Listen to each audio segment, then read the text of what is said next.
You ask Tiger to solve. This deals with linear equations with one unknown. The final result is w equals -25/7. Let's solve it step by step. Simplify the expression. Expand the parentheses. Simplify the arithmetic. Group like terms.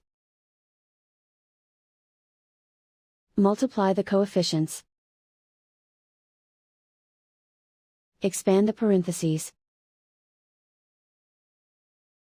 Group like terms. Simplify the arithmetic. Swap sides.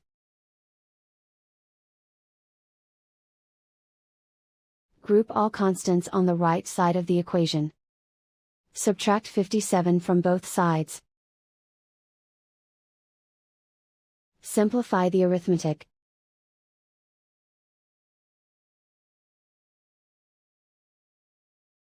Isolate the w. Divide both sides by 7. Simplify the fraction. And so the final result is w equals -25/7.